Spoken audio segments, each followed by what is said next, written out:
Welcome to big news. నేను మీ గౌసుద్దీన్ షేక్. ఉన్నదే రాస్తా, చూసిందే చెప్తా.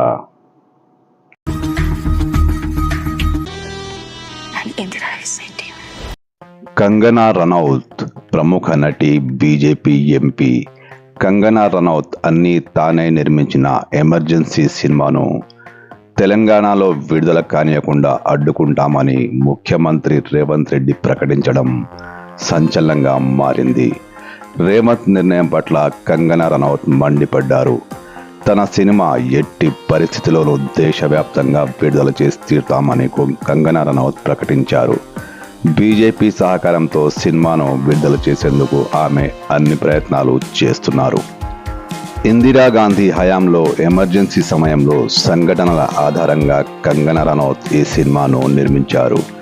సినిమాకు ఆమె దర్శకత్వం కూడా వహించారు. అయితే ఈ సినిమాలోని అనేక సన్నివేశాల పట్ల విమర్శలు వస్తున్నాయి.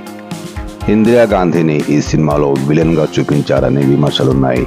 ముఖ్యంగా సిక్కు మతస్థులను ఈ సినిమాలో దేశద్రోహులుగా చిత్రీకరించారని ఆ మతస్థులు మండిపడుతున్నారు.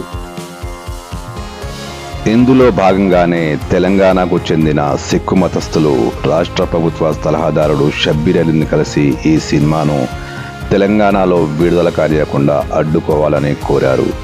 షబ్బీర్ అలీ ఈ విషయాన్ని సీఎం రేవంత్ రెడ్డి దగ్గర ప్రస్తావించడంతో తెలంగాణలో ఎమర్జెన్సీ సినిమాను విడుదల కానియకుండా అన్ని రకాల చర్యలు తీసుకుంటామని ముఖ్యమంత్రి ప్రకటించారు.